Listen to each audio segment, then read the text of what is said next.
Assalamu alaikum everyone and welcome to the next lecture of British Constitution. Our today's topic is British Parliament Procedure. Procedure of British Parliament, برطانوی parliament کا طریقہ کار.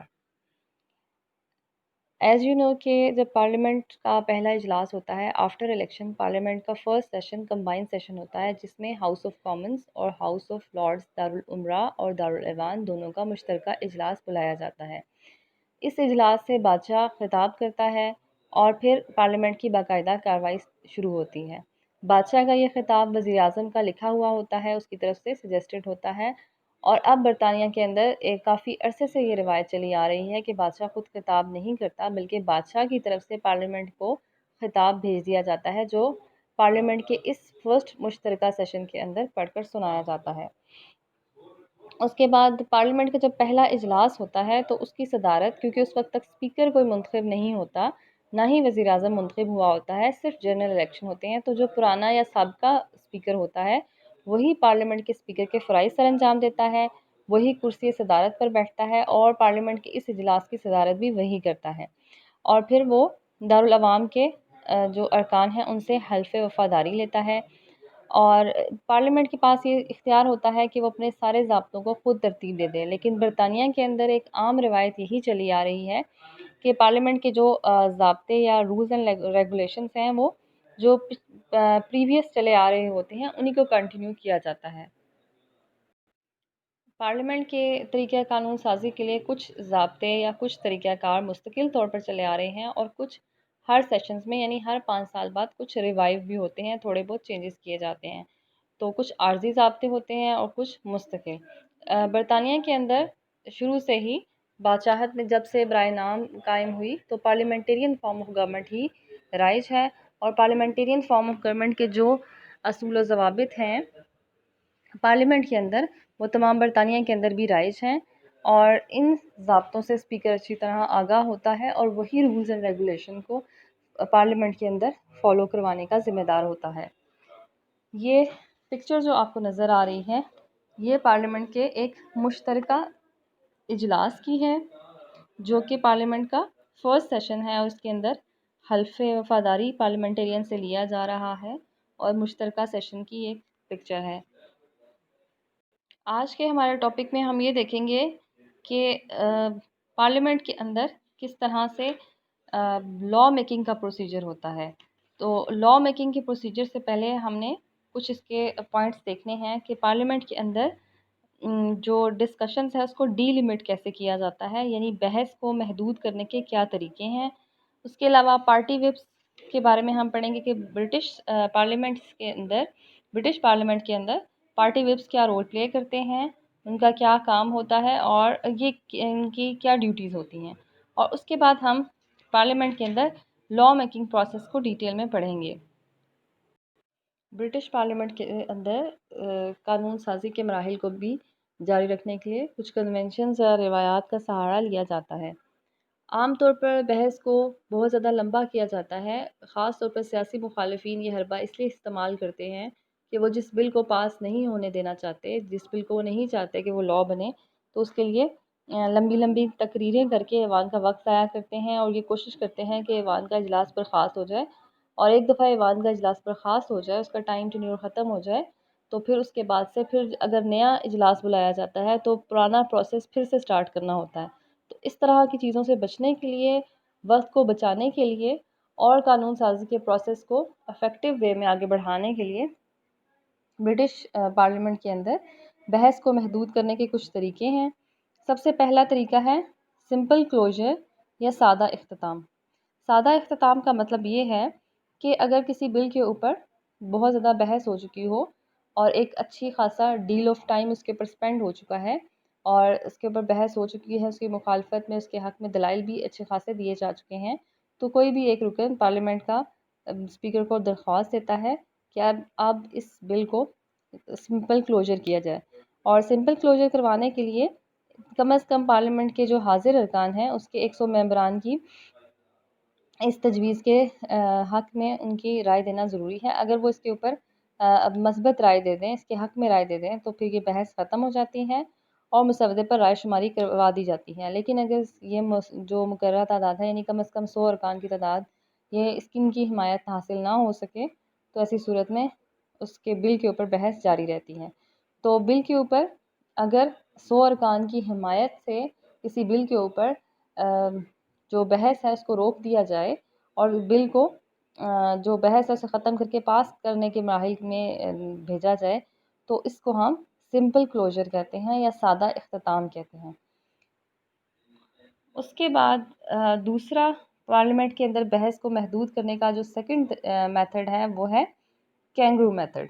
Kangaroo Australian animal ہے جو آپ نے دیکھا ہوگا کہ بہت لمبی لمبی چھلانگیں لگانے کے لیے مشہور ہے، اور وہ جب ایک سٹیپ اٹھاتا ہے تو اس سٹیپ کے بعد نیکسٹ سٹیپ میں وہ کئی مائلز تک ڈسٹینس کو کور کر لیتا ہے۔ تو کینگرو کا میتھڈ پارلیمنٹ کے اندر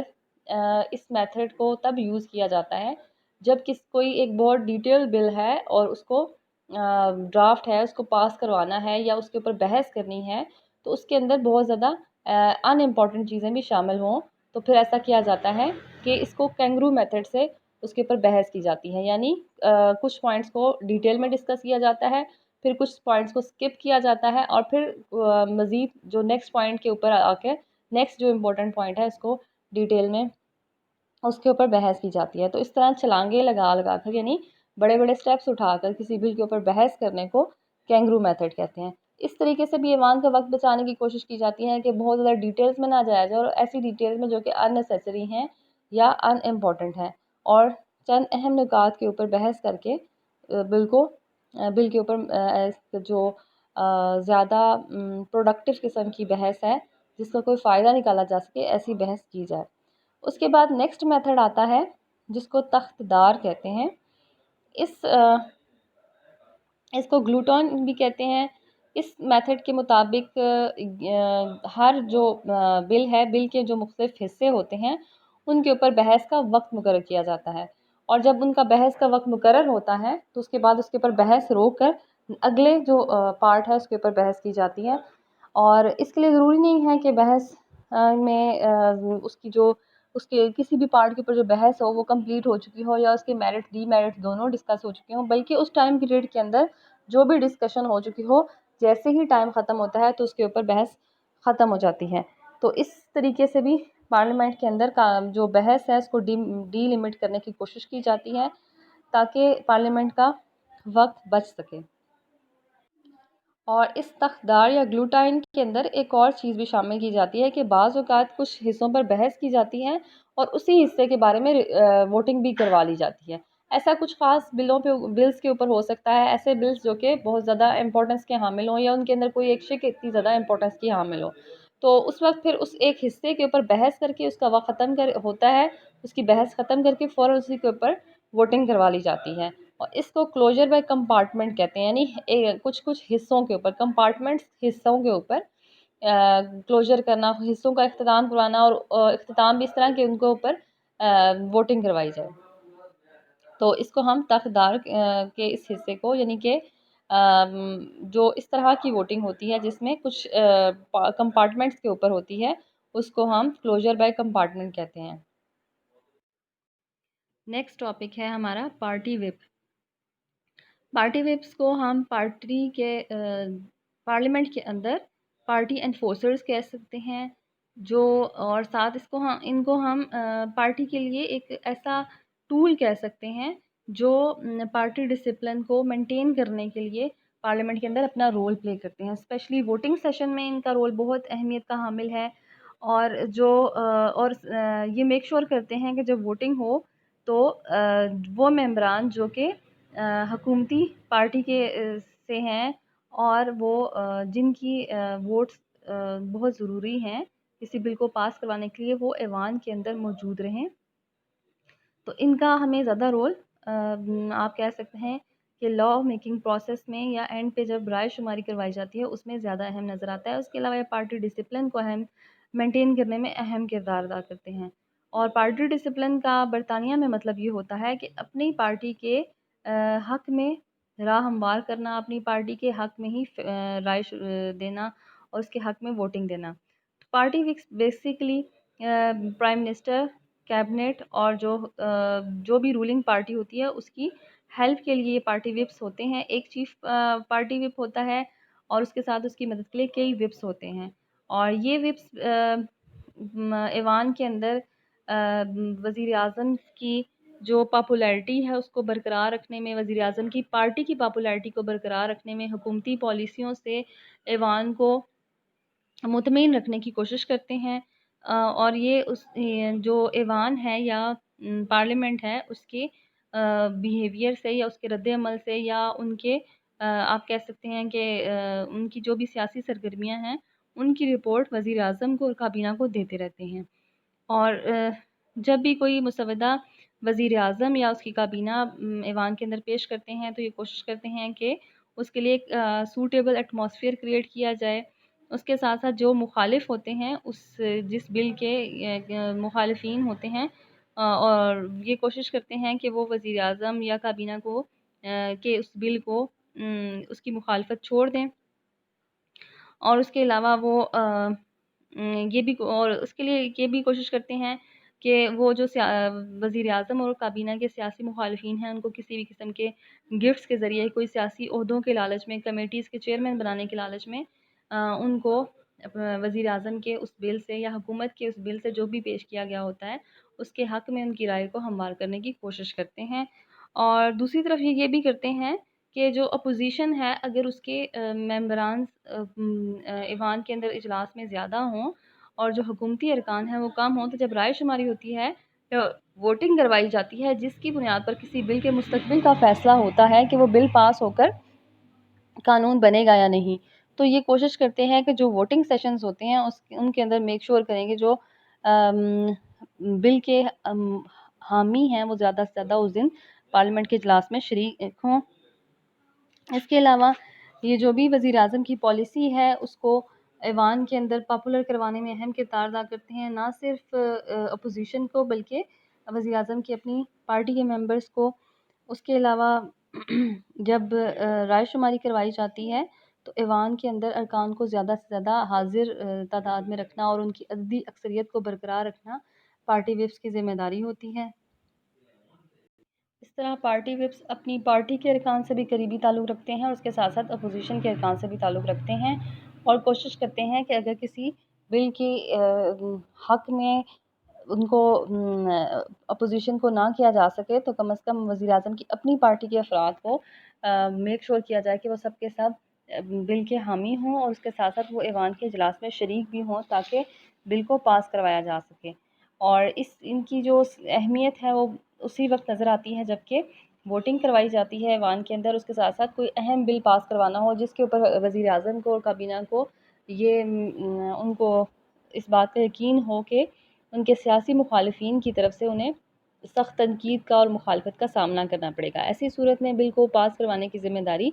وپس کی ہوتی ہے. ان کی اسی اہمیت کے پیش نظر یہ عہدہ بہت اہم بااثر افراد کو دیا جاتا ہے جو کہ اس عہدے کے لیے خاصے آپ کہہ لیں کہ افیکٹو ہوتے ہیں. ان کو آپ ایوان کے اندر ڈپلومیٹس کی بھی کہہ سکتے ہیں جو ایوان کے اندر ڈپلومیٹس کا رول پلے کرتے ہیں. ان کو سرکاری خزانے سے تنخواہ بھی دی جاتی ہے اور ایوان کے اندر ان کو ایک الگ سے آفس بھی دیا جاتا ہے. اور چیف وپ کو جو خزانے کا پارلیمانی سیکرٹری بھی کہا جاتا ہے، یعنی وزارت خزانہ کا پارلیمنٹیرین سیکرٹری ہوتا ہے چیف وپ. اب ہم اپنا نیکسٹ ٹاپک دیکھتے ہیں جو کہ ہے لا میکنگ پروسیس، قانون سازی کا طریقہ کار جو کہ پارلیمنٹ کا اصل کام ہے. لیکن اس سے پہلے ہم مختلف مسودات کی اقسام دیکھیں گے. مسودہ ہم اس تجویز کو کہتے ہیں جو کہ قانون کے پاس ہونے سے پہلے ایوان کے اندر پیش کی جاتی ہے اور جب وہ مسودہ قانونی مراحل کو طے کرنے کے بعد اگر وہ پاس نہیں ہوتا تو وہ مسودہ ہی رہتا ہے، وہ ختم ہو جاتا ہے، اور اگر وہ پاس ہو جاتا ہے تو پھر اس مسودے کو قانون کہا جاتا ہے. تو ایوان کے اندر جو مختلف قسم کے مسودات پیش ہوتے ہیں ان میں سب سے پہلے آتے ہیں پبلک مسودات یا پبلک بلز.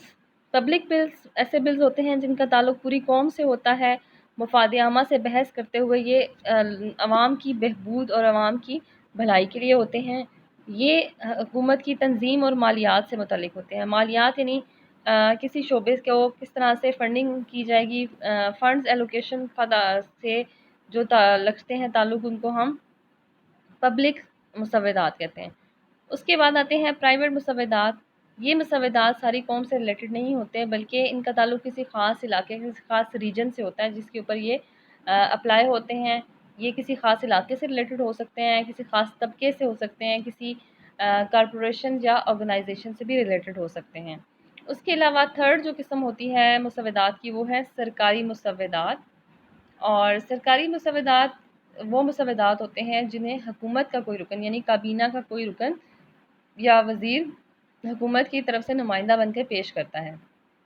اور انہیں آغاز میں ہی کابینہ کی حمایت حاصل ہوتی ہے، اس لیے انہیں سرکاری مسودات کہتے ہیں۔ اور ایوان میں پیش ہونے والے تقریباً 90% مسودات سرکاری ہی ہوتے ہیں۔ اس کے بعد مالیاتی مسودات آتے ہیں۔ مالیاتی مسودات کا تعلق ایسے امور سے ہوتا ہے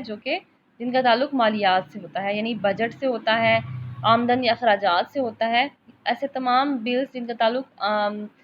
ٹیکسیشن سے ہوگا کہ کس طرح سے آمدن حاصل کی جائے، ریونیو کہاں کہاں سے ملک کے اندر حاصل ہوتا ہے اور کہاں کہاں سے پہ ان کو خرچ کیا جائے گا، اخراجات سے ریلیٹڈ جو بل ہوں گے وہ مالیاتی مسودات کہلاتے ہیں۔ ان کو پیش کرنے کا حق صرف حکومتی افراد کو ہوتا ہے، یعنی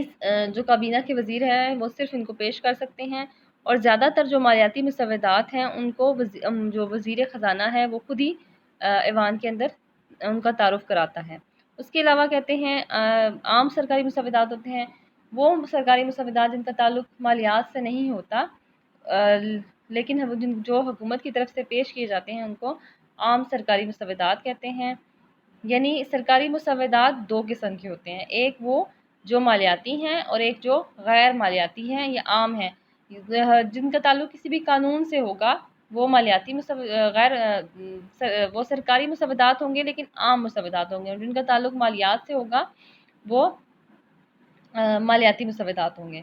اس کے علاوہ غیر سرکاری مسودات آتے ہیں۔ غیر سرکاری مسودات وہ مسودات ہوتے ہیں جو کہ پارلیمنٹ کے کسی عام رکن کی طرف سے پیش کیے جاتے ہیں، وہ حکومت کی طرف سے یا کابینہ کے کسی ممبر کی طرف سے پیش نہیں کیے جاتے۔ غیر سرکاری مسودات جو ہیں وہ اپوزیشن کی طرف سے بھی پیش کیے جا سکتے ہیں، لیکن غیر سرکاری مسودات کے بارے میں ایک یہ روایت بھی ہے برطانیہ میں اور عام طور پر عام سارے پارلیمانی ممالک کے اندر کہ صرف وہی غیر سرکاری مسودات یا ان آفیشیل بلز قانون کا درجہ اختیار کرتے ہیں جن کو حکومتی بینچوں کی یا حکومتی افراد کی حمایت حاصل ہوتی ہے۔ وہ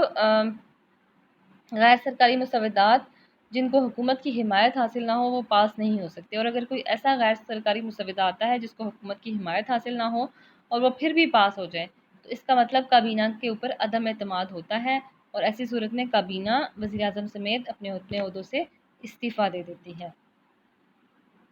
اس طرح ہم مسودات کی 4 اقسام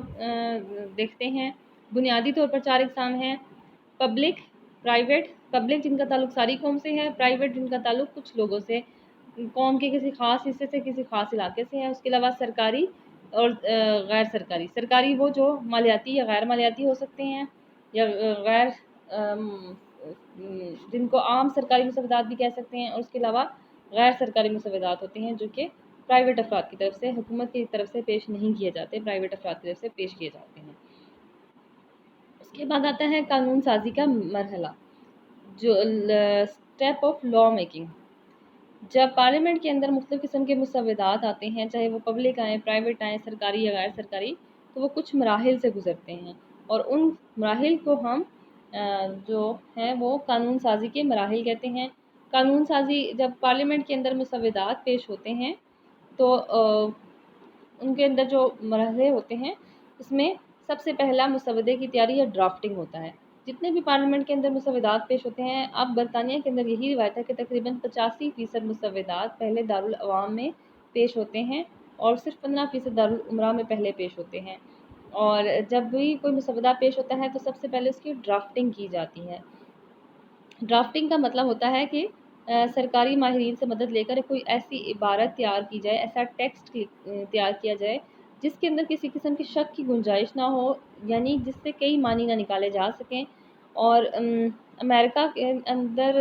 جب یہ مسودات تیار ہوتے ہیں تو اس میں ارکان خود ہی تیار کر لیتے ہیں، لیکن برطانیہ کے اندر یہ روایت ہے کہ مسودے کی تیاری میں بہت زیادہ توجہ دی جاتی ہے اور فنی ماہرین کی مدد لے کر مسودے کو تیار کیا جاتا ہے، اور تاکہ اور اسی لیے ہمیں برطانیہ کے اندر جو قوانین ہیں ان کی عبارت بہت واضح، غیر مبہم اور ٹھوس نظر آتی ہے۔ تو سب سے پہلا قانون سازی کا مرحلہ ہوتا ہے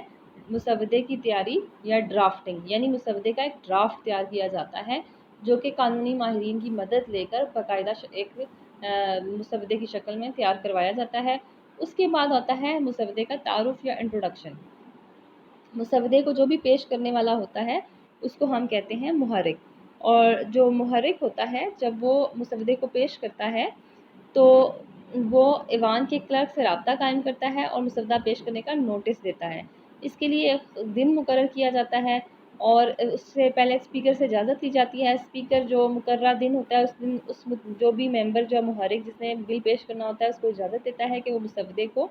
ایوان کے اندر تعارف کے لیے پیش کرے، اور جب تعارف کیا جاتا ہے تو مسودے کا جو بھی ٹیکسٹ یا جو انہوں نے ڈرافٹنگ کے ذریعے جو متن تیار کروایا ہوتا ہے وہ پڑھ کر سنایا جاتا ہے۔ اگر اس وقت تک اس کا کوئی ڈرافٹ تیار نہ ہو تو صرف اس کی جو ہیڈنگ ہے یا اس کا تعارف ہے وہی کروا دیا جاتا ہے کہ بل جو پیش کیا جائے گا وہ کس سے ریلیٹڈ ہوگا، عوام سے ریلیٹڈ ہوگا، عوام کے کسی ایشو سے ریلیٹڈ ہوگا، ٹرانسپورٹ سے، ایجوکیشن سے، ہیلتھ سے، کس طرح کا بل ہوگا، اس کا صرف ایک تعارف کروایا جاتا ہے۔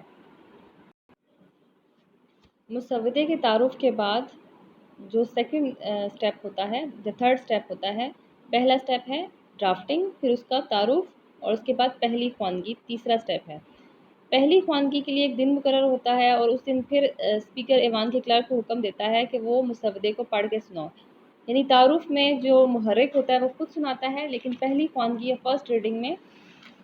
جو ایوان کا کلرک ہوتا ہے وہ پڑھ کے سناتا ہے، اور اس کے لیے زیادہ سے زیادہ 10 منٹ دیے جاتے ہیں۔ جو محرک یا پیش کرنے والا ہے وہ بھی اس کے اوپر تقریر کر سکتا ہے اس کے حق میں، اور اس کے علاوہ جو اپوزیشن لیڈر ہوتا ہے اس کو بھی موقع دیا جاتا ہے کہ وہ بھی کچھ دیر کے لیے، جتنی دیر کے لیے محرک نے تقریر کی ہے اس کو بھی اس کے خیالات کا اظہار کا موقع دیا جاتا ہے۔ اور اس طرح پھر بعض اوقات ایسا بھی ہوتا ہے کہ بغیر کسی بحث کے صرف خواندگی کروائی جاتی ہے، یعنی کہ پڑھ کے سنایا جاتا ہے اور اس کے بعد ووٹنگ کروائی جاتی ہے، اور مسودے کو ایوان میں ووٹنگ کے لیے پیش کیا جاتا ہے، اور اس کے بعد اسپیکر مسودے کو پرنٹ کرنے کا حکم دیتا ہے اور پہلی خواندگی ختم ہو جاتی ہے۔ تو پہلی خواندگی کا مطلب ہم یہ سمجھیں گے کہ جو اسپیکر ہے وہ ایوان کے کلرک کو کہتا ہے کہ وہ اس کو پڑھ کے سنائے، جب وہ اس کے اوپر تھوڑی بہت بحث کی جاتی ہے یا بحث نہیں بھی ہوتی تب بھی اس کو پرنٹ آؤٹ کر کے ایوان کے تمام ممبران کو اس کا بل کا ایک پرنٹ دیا جاتا ہے، اور اس کے ساتھ ساتھ اس کے اوپر ووٹنگ کروائی جاتی ہے۔ اور ووٹنگ کا میں یہ چیز ضروری ہوتی ہے کہ جب کہ وہ زیادہ تر افراد نے اس کے حق میں رائے دی ہو۔ اس کے بعد آتی ہے سیکنڈ ریڈنگ یا دوسری خواندگی۔ دوسری خواندگی میں اس مسودے پر باقاعدہ بحث کی جاتی ہے، اس کے میرٹس اور ڈی میرٹس کو ڈیٹیل میں دیکھا جاتا ہے، لیکن بہت زیادہ تفصیلات نہیں دیکھی جاتی کیونکہ ابھی تک اس کے اوپر اس کی جو مزید اس کی ڈیٹیلز ہیں وہ کمیٹی نے دینی ہوتی ہے اور ابھی کمیٹی کا مرحلہ نہیں آیا۔ تو دوسری خواندگی میں اس کے اوپر بحث و مباحثہ ہوتا ہے، میرٹس ڈی میرٹس کو دیکھا جاتا ہے، یا میرٹس ڈی میرٹس سے آپ یہ کہہ سکتے ہیں کہ اس کے مخالفین کو اور اس کے جو حق میں ہوتے ہیں دونوں کو اظہار رائے کا موقع دیا جاتا ہے، لیکن بہت زیادہ تفصیلات میں نہیں جاتے۔ اس کے بعد جو سیکنڈ ریڈنگ ہے اس کے بعد پھر سے ووٹنگ کروائی جاتی ہے، اور رائے شماری کے بعد اگر اکثریت اس کے حق میں فیصلہ دے دیتی ہے تو پھر اس جو مسودہ ہے اس کو کمیٹی کو دے دیا جاتا ہے، اور اگر اکثریت اس کی حمایت نہیں کرتی، اس کی مخالفت کرتی ہے تو یہ بل وہیں پر ختم سمجھا جاتا ہے، اس کے بعد اس کے اوپر مزید کام نہیں ہوتا۔ اور اگر اکثریت حمایت کرتی ہے تو کمیٹی کا مرحلہ سٹارٹ ہوتا ہے جو کہ ہے 5th سٹیج، اور کمیٹی کی سٹیج پہ یہ ہوتا ہے کہ مسودے کے اندر آگے آپ ڈیٹیل میں پڑھ لیں گے کہ ایوان کے اندر کئی کمیٹیاں قائم ہوتی ہیں جو کہ مختلف شعبوں کے ماہرین کی بنائی جاتی ہیں، اور مسودے کا تعلق جس بھی شعبے سے ہوگا اس کے ماہرین کی جو کمیٹی ہوتی ہے ان کو یہ مسودہ دے دیا جاتا ہے، اور کمیٹی نے یہ کرنا ہوتا ہے کہ اس کو جو خاص ٹائم لیمٹ ملے ہوتے ہیں اس کے اندر کمیٹی کے جو ماہرین ہیں وہ اس مسودے کی جو ڈیٹیلز ہیں اس کو دیکھتے ہیں، اس کے میرٹس اور ڈی میرٹس کو بہت ڈیٹیل میں دیکھتے ہیں، اگر اس کا تعلق کسی بھی علاقے سے ہو وہاں کے عوام سے رائے لی جاتی ہے، لوگوں سے پوچھا جاتا ہے، اور اس جو بھی مسودہ ہے جب وہ نافذ ہوگا تو اس کے جو فوائد اور نقصانات ہیں ان کو ڈیٹیل میں تیار کر کے ایک پوری رپورٹ تیار کر کے ایوان کو پیش کی جاتی ہے۔ جب کمیٹی اپنی رپورٹ پیش کر دیتی ہے تو اس کے بعد تیسری خواندگی کی جاتی ہے۔ اب اس خواندگی میں جو یہ ایوان کا جو آپ کہہ سکتے ہیں بل کا آخری مرحلہ ہے، اس میں جو کمیٹی کی رپورٹ آئی ہوتی ہے اس رپورٹ کی بیس پر مزید بحث کی جاتی ہے۔ بہت زیادہ بحث نہیں کی جاتی، لیکن اس جو کمیٹی کی رپورٹ ہے اس کو ڈیٹیل میں بتا دیا جاتا ہے۔ اور اگر پھر اس کے اوپر پھر سے تھرڈ ریڈنگ کا مطلب تیسری دفعہ ووٹنگ بھی کروائی جاتی ہے۔ جب تیسری دفعہ ووٹنگ کروائی جاتی ہے تو مسودہ اگر پاس نہیں ہوتا تو وہ وہیں پر ختم ہو جاتا ہے، اور اگر وہ پاس ہو جاتا ہے تو وہ ایوان سے، اگر وہ دارالعمرہ میں یہ سارا مرحلہ گزرا ہے یا دارالعوام میں، تو اس ایوان سے یہ پاس ہو جاتا ہے۔ تو اس طرح مسودہ ایک ایوان سے منظور ہو جاتا ہے تھرڈ ریڈنگ یا تیسری خواندگی کے بعد۔ تو ایوان کے اندر کون سی کارروائی ہوتی ہے؟ سب سے پہلے ڈرافٹنگ، یعنی کہ اس کا مسودہ کا جو ٹیکسٹ ہے وہ تیار کرنا، پھر تعارف، پھر پہلی خواندگی یعنی انٹروڈکشن کروانا اور فرسٹ ووٹنگ کروانا، پھر دوسری خواندگی یعنی تھوڑا سی ڈیٹیلز پہ بات کرنا، اور پھر دوسری دفعہ ووٹنگ، پھر اس کے بعد کمیٹی کے دینا، کمیٹی کی رپورٹ آنے کے بعد پھر تھرڈ خواندگی، تھرڈ ٹائم اس کے اوپر ووٹنگ، اور یہ اس طرح سے تھرڈ ووٹنگ کے بعد پھر مسودہ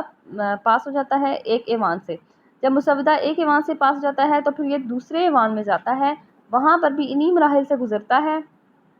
اور ان مراحل سے گزرنے کے بعد پھر وہ بادشاہ کی رسمی توثیق کے لیے چلا جاتا ہے۔ 1707 کے بعد سے بادشاہ نے کبھی کسی مسودے کو رد نہیں کیا، اس لیے بادشاہ کی جو